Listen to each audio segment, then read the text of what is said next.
Hello everyone, welcome to my YouTube channel exam hunt के इस YouTube channel पर एक बार फिर से मैं आप सभी का बहुत बहुत स्वागत कर रही हूँ। सभी को गुड मॉर्निंग। और हमारी ये जो गुड मॉर्निंग होगी वो डेली के करंट अफेयर से होगी।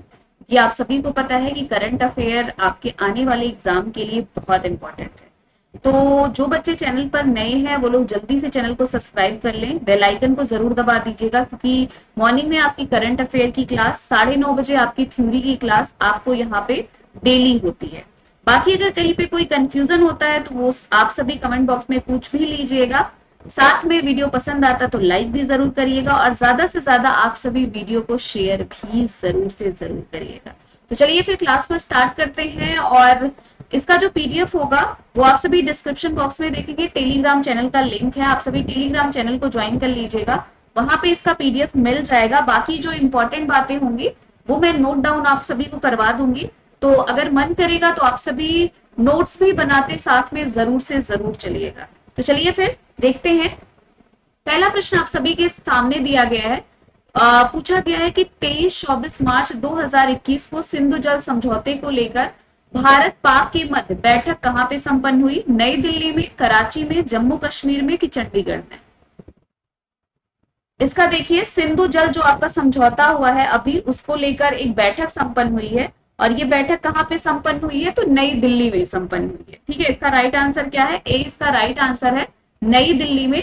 और अगर आपसे ये पूछा जाए कि ये जो सिंधु समझौता हुआ था ये पहली बार कब हुआ था, तो याद रखिएगा 1960 ईस्वी में हुआ था। ठीक है, पाकिस्तान के कराची शहर में हुआ था। इस पर जो समझौता हुआ था पाकिस्तान के कराची शहर में। ठीक है, किसकी मदद से हुआ था? तो याद रखिएगा विश्व बैंक की मदद से हुआ था। ठीक, और इसमें एक बात और याद रखिएगा, उस समय भारत के प्रधानमंत्री कौन थे जब ये समझौता हुआ था? तो प्रधानमंत्री जो थे वो जवाहरलाल नेहरू।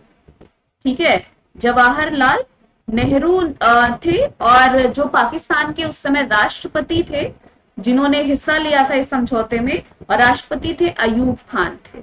ठीक है ना, तो ये जो इंपॉर्टेंट बातें हैं ये आप सभी नोट डाउन भी करते चलिएगा। और अभी आपका समझौता हुआ है ये सिंधु नदी पर जो जल विद्युत परियोजना बन रही है सिंधु नदी पर इस समय, उसी को लेकर ये आपका जो है समझौता अभी वाला जो हुआ है वो समझौता हुआ है। चलिए अगले प्रश्न की तरफ बढ़ते हैं। सरकार द्वारा संचालित पशु एम्बुलेंस नेटवर्क स्थापित करने की घोषणा करने वाला भारत का प्रथम राज्य कौन सा है? ऑप्शन दिया है आपको, उड़ीसा है, आंध्र प्रदेश है, उत्तर प्रदेश है या फिर मध्य प्रदेश है। आप सभी जो है आंसर करेंगे इसका। यस, बहुत बढ़िया। पशु एम्बुलेंस नेटवर्क स्थापित करने का घोषणा करने वाला भारत का प्रथम राज्य। इसका देखिए, इसका राइट आंसर की बात करते हैं तो इसका राइट आंसर क्या हो जाएगा आपका? बी, आंध्र प्रदेश जो है इसका राइट आंसर है। और ये इसका उद्देश्य क्या था? तो इसका उद्देश्य कि राज्य में पशुपालन और पशु चिकित्सा क्षेत्र को बढ़ावा देने के लिए ये निर्णय लिया गया है। और कभी भी अगर आपसे पूछा जाए कि आंध्र प्रदेश के मुख्यमंत्री इस टाइम कौन है, अगर आपसे पूछा जाता है मुख्यमंत्री कौन है, तो YN जगन मोहन रेड्डी है। YN जगन मोहन रेड्डी। ठीक है, ये जो है मुख्यमंत्री है। और अगर आपसे पूछा जाएगा कि राज्यपाल कौन है, तो विश्वभूषण हरिचंद्रन। राज्यपाल विश्वभूषण हरिचंद्रन। हरिचंद्रन। ठीक है, और एक चीज और याद रखिएगा कि आंध्र प्रदेश को क्या कहा जाता है? धान का कटोरा कहा जाता है। मोस्ट इंपॉर्टेंट ये प्रश्न है, धान का कटोरा अक्सर पूछा जाता है, किसे कहा जाता है? आंध्र प्रदेश को। तो क्यों कहा जाता है? क्योंकि फसल का लगभग 77% से ज्यादा हिस्सा क्या होता है यहाँ पे? चावल का होता है। ठीक है, और कभी भी अगर आपसे पूछा जाए यहाँ का जो है राज्य पशु क्या है, तो याद रखिएगा यहाँ का राज्य पशु क्या है? चिंकारा है। ठीक है, अगर आपसे पूछा जाए कि राज्य पक्षी क्या है यहाँ का, तो याद रखिएगा नीलकंठ यहाँ का राज्य पक्षी है। और आपसे पूछा जाए राज्य नृत्य क्या है, ठीक है, राज्य नृत्य क्या है, तो कुचिपुड़ी। कुचिपुड़ी बहुत पूछा भी जाता है, कहाँ का जो है ये राज्य नृत्य है, तो याद रखिएगा आंध्र प्रदेश का क्या है? ये राज्य नृत्य है। डन, सभी को क्लियर हुआ? चलिए अगले प्रश्न की तरफ बढ़ते हैं। अगला प्रश्न आप सभी से पूछा है, भारत के 48वें मुख्य न्यायाधीश के रूप में किसे नियुक्त किया जाएगा? न्यायमूर्ति जे के महेश्वरी को, न्यायमूर्ति एन बी रमना को, न्यायमूर्ति अजय कुमार मित्तल को, न्यायमूर्ति रवि शंकर झा को। आप सभी को बताना है इसका राइट आंसर क्या होगा। यस, इसका राइट आंसर क्या है? न्यायमूर्ति एन बी रमना। यहाँ पे देख रहे हैं ये न्यायमूर्ति जो है एन बी रमना है, जिनको जो है 48वें मुख्य न्यायाधीश के रूप में जो है इनको नियुक्त किया जाएगा, और ये सबसे वरिष्ठ अभी वहां के न्यायाधीश हैं। और एक चीज और याद रखिए, अगर आपसे अभी पूछा जाए कि अभी वहां भारत के मुख्य न्यायाधीश कौन है, तो S A Bobde. S A Bobde अभी के मुख्य न्यायाधीश हैं, और ये 23 अप्रैल को ये क्या हो जाएंगे? सेवानिवृत्त हो जाएंगे। 23 अप्रैल को ये सेवानिवृत्त हो जाएंगे। फिर इनका स्थान जो लेंगे वो न्यायमूर्ति एन बी रमना लेंगे। ठीक है ना? चलिए अगले प्रश्न की तरफ बढ़ते हैं।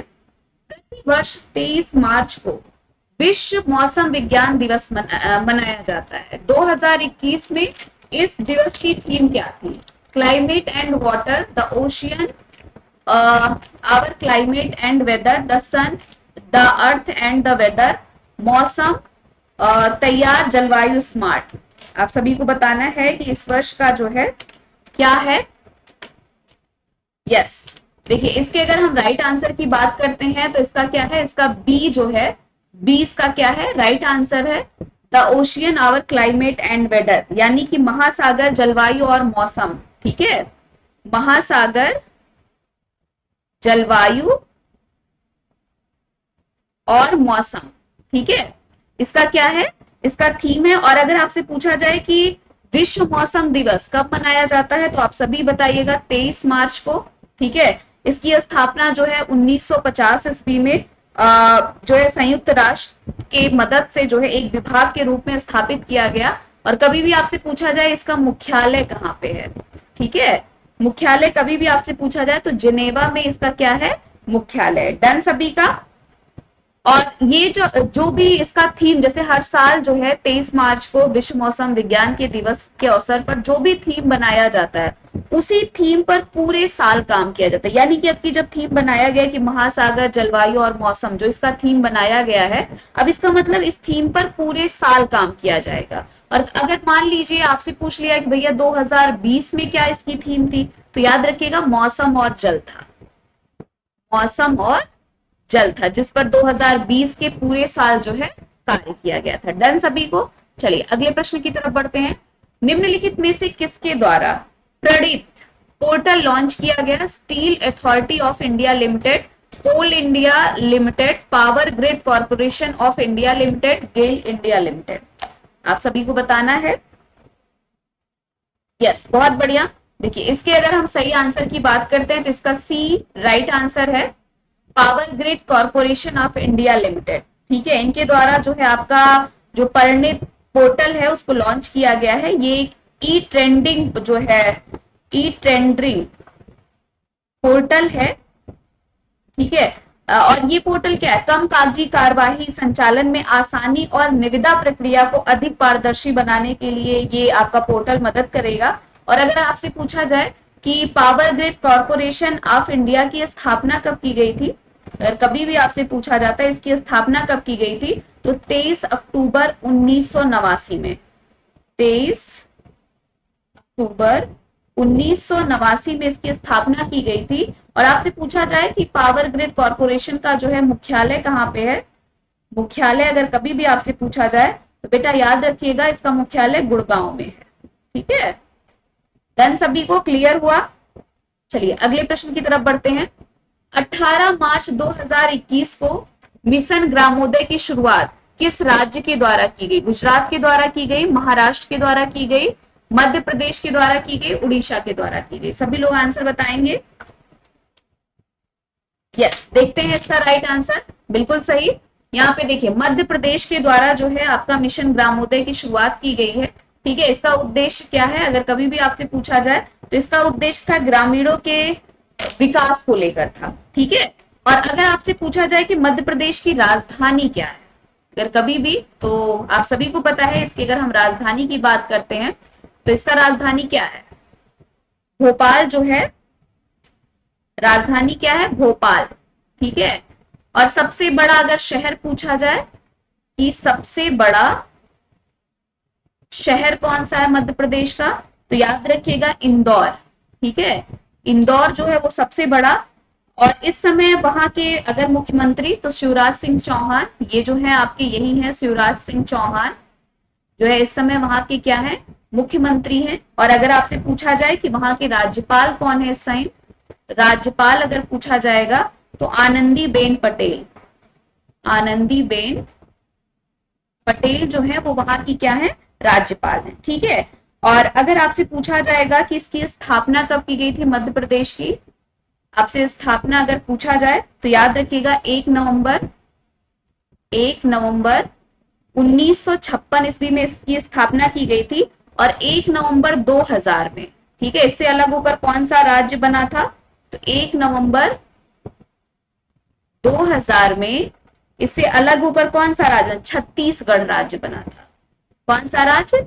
छत्तीसगढ़ राज्य जो है वो इससे अलग होकर क्या हुआ था? बना था। राजकीय पशु कभी भी पूछा जाए कि भैया मध्य प्रदेश का राजकीय पशु कौन सा है, तो याद रखिएगा वहां का राजकीय पशु बारहसिंहा है। बारहसिंहा। ठीक है। आपसे पूछा जाए कि राजकीय पक्षी, तो दूधराज।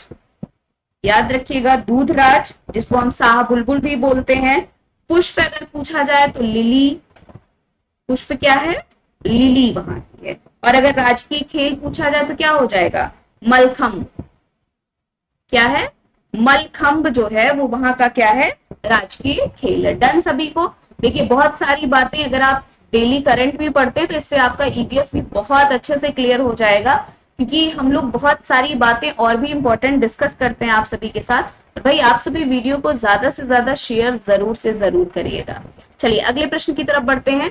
विश्व जल दिवस 2021 का विषय निम्न में से क्या है? जो है living no one behind, valuing water, waste water, water and sustainable development. आप सभी को बताना है विश्व जल दिवस 2021 के थीम के बारे में। यस, देखिए क्या है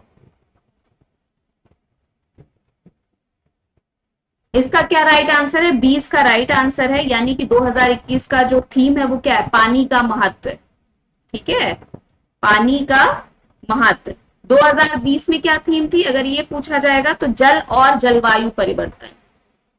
जल और जलवायु परिवर्तन। ठीक है ना बेटा? और एक बात और याद रखिएगा, अगर कभी भी आपसे पूछा जाए कि पहली बार विश्व जल दिवस कब मनाया गया था, पहली बार विश्व जल दिवस कब मनाया गया था, तो याद रखिएगा 1993 में। ठीक है, 22 मार्च 1993 में पहली बार जो है विश्व जल दिवस मनाया गया था। वार्षिक कार्यक्रम के रूप में इसे निर्णय भी लिया गया था कि मनाया जाएगा। और लेकिन अगर आपसे पूछा जाए पहल कब की गई थी, पहल तो 1992 में, जो ब्राजील के ब्राजील में रियो डी जेनेरा, ठीक है, जेनेरा में एक पर्यावरण तथा विकास पर संयुक्त राष्ट्र सम्मेलन आयोजित किया गया था, जहां पे जो है जल को लेकर एक चिंताजनक बात की गई, तो वहां पे इसका पहल किया गया था और पहली बार मनाया गया 1993 में। अब की बार जो इसका थीम है वो पानी का महत्व है और 2020 में जो थीम था वो जल और जलवायु परिवर्तन था। चलिए अगले प्रश्न की तरफ है। नई दिल्ली में शहीद भगत सिंह के स्मारक का उद्घाटन किसके द्वारा किया गया? नरेंद्र मोदी के द्वारा किया गया, रमेश चंद्र पोखरियाल निशंक के द्वारा, अमित शाह के द्वारा, या फिर राजनाथ सिंह के द्वारा? बहुत बढ़िया। यस, देखिए यहाँ पे इसका राइट आंसर क्या हो जाएगा? रमेश चंद्र पोखरियाल निशंक, यही है आपके रमेश चंद्र पोखरियाल निशंक, यही है। और इन्होंने ही अभी जो है उद्घाटन किया है भगत सिंह स्मारक का। और ये उनकी शहादत के 90 साल पूरे होने पर उनको श्रद्धांजलि देने के लिए जो है स्मारक का उद्घाटन किया गया था।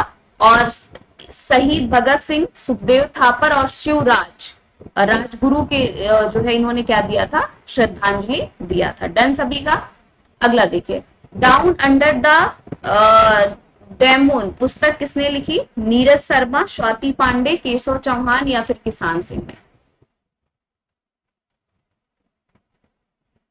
ये पुस्तक किसकी है, यस ये स्वाति पांडे की पुस्तक है, ठीक है। इसका राइट आंसर क्या है, स्वाति पांडे है। चलिए लास्ट प्रश्न देखते हैं। भारत में शिवराज ने पैरा शूटिंग वर्ल्ड कप 2021 में कौन सा मेडल जीता, gold medal, silver medal, bronze medal या फिर कोई नहीं, बताइए जल्दी से। भारत के शिवराज ने पैरा शूटिंग वर्ल्ड कप 2021 में जो मेडल जीता है वो कौन सा मेडल जीता है, गोल्ड मेडल। यही है आपके जो है शिवराज जी। तो इसका राइट आंसर क्या हो जाएगा, गोल्ड मेडल। तो ये थे आपके जो है 10 जीके के जो आपके करंट अफेयर के मोस्ट इंपॉर्टेंट क्वेश्चन, और जो भी इनसे रिलेटेड बातें थी वो मैंने आप सभी को बताने की पूरी कोशिश की है। तो जो बच्चे चैनल पर नए हैं वो लोग जल्दी से चैनल को सब्सक्राइब जरूर करें, क्योंकि डेली आपकी क्लासेस होती है।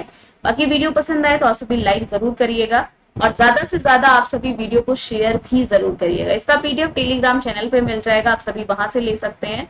और मुझे आप जो है इंस्टा पे भी फॉलो कर सकते हैं, फेसबुक पे भी फॉलो कर सकते हैं, एग्जाम हंट करके पेज है, आप सभी फॉलो कर सकते हैं। तो चलिए फिर मिलते हैं आपसे अगली क्लास में और डिस्कस करेंगे आपके साथ बहुत सारी इंपॉर्टेंट बातें। Thank you so much guys, best of luck.